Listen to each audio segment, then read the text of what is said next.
Ricardo Márquez Blas. Él es consultor y especialista en seguridad. Ricardo, bienvenido, buenas tardes. Un gusto como siempre, Tania, buenas tardes. Oye, bueno, pues se dan a conocer estas cifras del índice delictivo de mes con mes, pero bueno, las cifras de la vergüenza, diría yo, ¿no? Perdóname, pero cifras de la vergüenza con este incremento que se reconoce en materia, pues, de feminicidios, aumento de 8% de enero a agosto. Bueno, ¿qué atribuyes esto? Ausencia total de una estrategia para hacer frente a este delito. Desde luego hay una ausencia total de programa y de una estrategia y de un programa específico para atender este delito que afecta nada más y nada menos que a la mitad de nuestra población. Son las mujeres de este país, nuestras esposas, nuestras novias, nuestras compañeras de escuela. Es incomprensible que este delito que afecta a la mitad de la población no haya programas específicos, o que cuando se anuncian cifras tan malas, terriblemente malas como las de ahora, no vaya acompañada de un nuevo programa, de un programa emergente, de medidas emergentes para poder detener y eventualmente revertir esta violencia en contra de las mujeres. Oye, bueno, hablábamos justo antes de entrar al aire, ¿qué estarían haciendo en otras administraciones? Porque, bueno, pareciera que ya se ha normalizado este tipo, pues, de hechos lamentables que tienen que ver con feminicidios, con cifras de homicidio doloso, todo esto. ¿Qué estaremos viendo en otros momentos? Seguramente, cuando menos de mi experiencia como analista y también como servidor público, seguramente en otros gobiernos estarían altamente preocupados por este tema, y al mismo tiempo de que se anunciaran estas terribles cifras, muy malas cifras, se hubiera anunciado un programa emergente para atender a este problema, y ya se hubiera convocado una reunión del Consejo Nacional de Seguridad Pública, donde están todos los gobernadores, los secretarios de Seguridad Pública, los fiscales o procuradores de todas las entidades, para anunciar nuevas medidas y para poder encontrar alguna solución para detener y revertir este problema. O sea, ya los anuncios que vemos cada mes de las cifras son anuncios como, bueno, pues nos fue nuevamente mal, y pues ni modo, así es esta cosa, así está la cosa en el país, como si no fuera la responsabilidad de la autoridad llevar a cabo medidas, acciones para contener estos delitos. Sí, exactamente, ya se tomó como una actitud pues muy cómoda de decir, híjole, pues sí se incrementó, bueno, pues ya ni modo, como si no les correspondiera a ellos. Y bueno, preguntarte además, la secretaria de Seguridad estuvo ayer compareciendo ante el Senado y allá pues trató de justificar estas cifras diciendo, bueno, pues que lo que tiene que ver con esta tipificación de feminicidio, diferente a homicidio doloso o culposo, se aplica a partir de 2019, ya dice, apenas a partir de 2019 se empezó a tener registro exacto pues de este delito, pues antes estaba englobado dentro de estos delitos. Esto pues justifica esta alza, justifica estas cifras. Bueno, pero no es así. El tipo penal es desde 2012. Cualquiera que entre a la página del secretario ejecutivo puede encontrar la serie estadística desde el 2015 de los feminicidios, y el primer mes de esta administración hasta hace algunos meses tenía el récord de feminicidios con 100 feminicidios. Ahora se alcanzó en el mes de agosto el récord de 107. ¿Pero qué nos dice esta cifra de 100? Es el primer mes de diciembre de 2018, el primer mes de la actual administración, que desde antes se venían reportando los feminicidios. Ahora, en el caso supuesto de que fuera cierto, de que fuera verdad esto de que antes no se reporta, bueno, pues una acción básica, elemental, es pedirle a las Procuradurías Generales de Justicia o a las Fiscalías de las entidades federativas pues, que actualicen la información, ¿no? Si el tema era que antes no estaba claro los criterios para clasificar un homicidio como feminicidio, bueno, y esos criterios son a partir de esta administración, bueno, lo menos es pedirle a las fiscalías y a las procuradurías que con esos nuevos criterios actualicen la información anterior. Pero claramente eso no ha pasado ni va a suceder. Exactamente, exactamente. Y bueno, además, ¿qué decir sobre el resto de cifras? Sale ayer, como ya mencionábamos, la secretaria de Seguridad allá en esta comparecencia, pues cifras alegres, que ya dice que hay disminución prácticamente en todos los delitos de alto impacto. Oh, no es así. Y además de lo que se depende mucho de lo que se considere como alto impacto. Si vemos las cifras de incidencia delictiva general del fuero común, por ejemplo, que representan más del 95% del total de los delitos que se cometen en el país. Solo en el primer semestre se reportaron más de 1 millón de delitos. Es la primera vez, bueno, la segunda vez que en un primer semestre se supera el 1 millón de delitos. La primera vez fue el 2019, el primer año de la actual administración. Con estas cifras, incluyendo las cifras que se van a conocer hoy, vamos a terminar este año con más de 2 millones de delitos denunciados del fuero común. Sería la segunda ocasión que eso sucede en la historia contemporánea del país, siendo el primer año el 2019. Entonces, claramente no es así. Efectivamente, hay unos delitos en los que ha bajado la incidencia delictiva. Sí, y esto se... No, adelante. Los delitos que han bajado se explica por el tema de la pandemia, por el cambio en los comportamientos de la ciudadanía, por por estar en casa. Solamente por mencionar 2 ejemplos, o 3 rápidamente. ¿El robo a casa habitación ha bajado? Sí, claro, pues porque las personas estábamos en casa en el aislamiento social, ¿no? Y es muy difícil para cualquier asaltante robar una casa cuando los habitantes están en ese.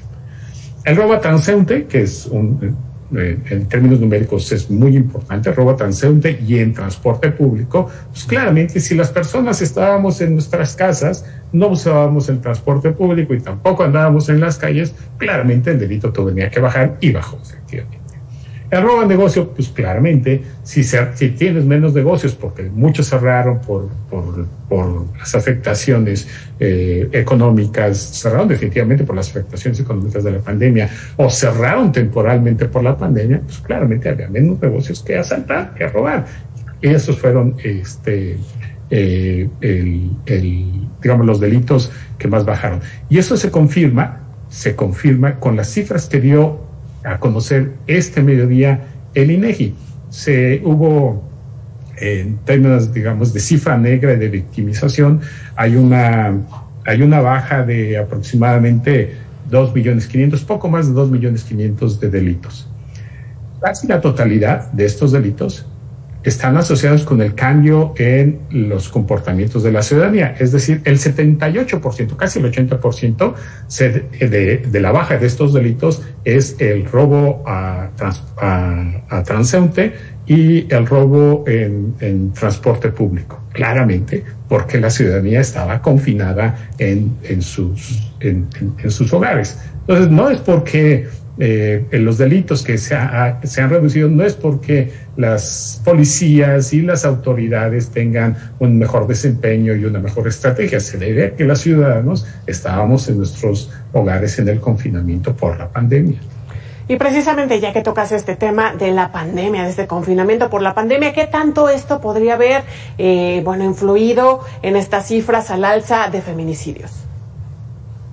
Bueno, hay comportamientos asociados asociados a la pandemia, y yo creo que tiene también que ver con esto.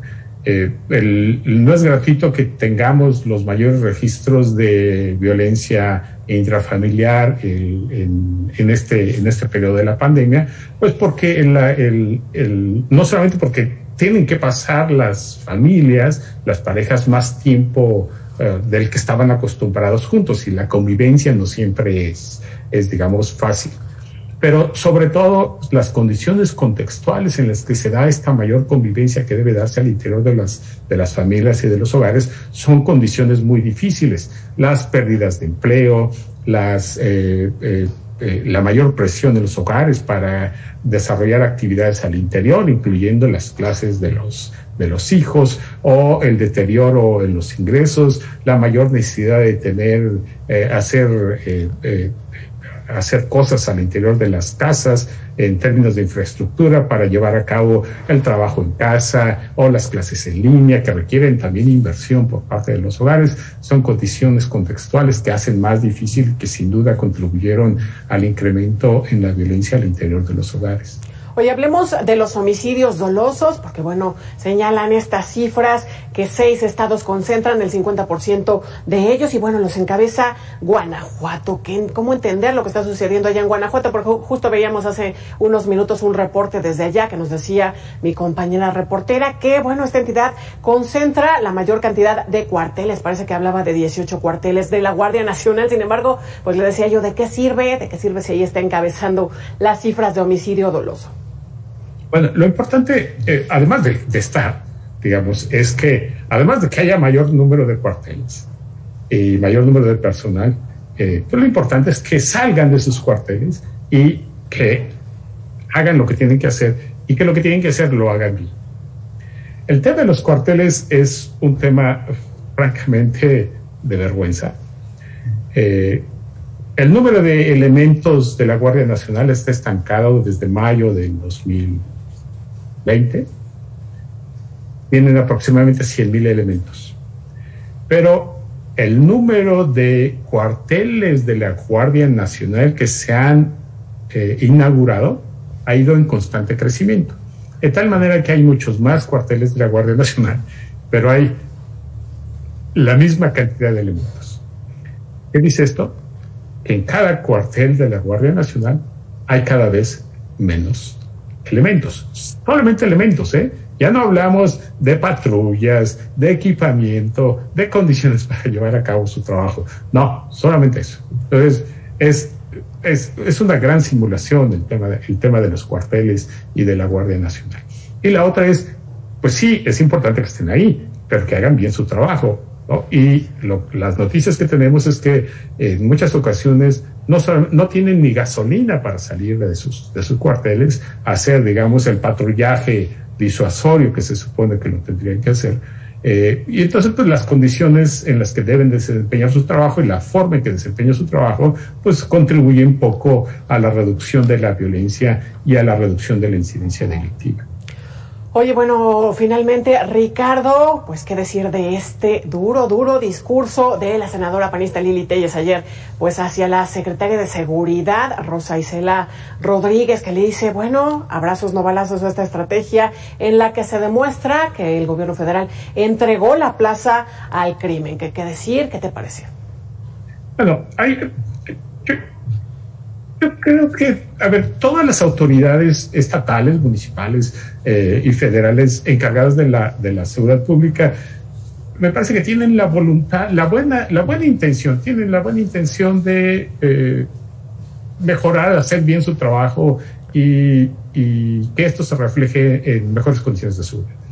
El tema es que, efectivamente, esto no se maneja, los buenos resultados no se consiguen por buenas intenciones, se consiguen a través de resultados. Y en el caso específico de la autoridad federal, y en relación al crimen organizado, la propia autoridad federal ha reconocido que el 75% de todos los homicidios que se cometen en el país está vinculado al crimen organizado. Pero también la propia autoridad federal ha insistido en que no llevará a cabo para hacer frente a las actividades del crimen organizado y que no llevará a cabo acciones específicas para llevar ante la justicia a los líderes de estas organizaciones del crimen organizado.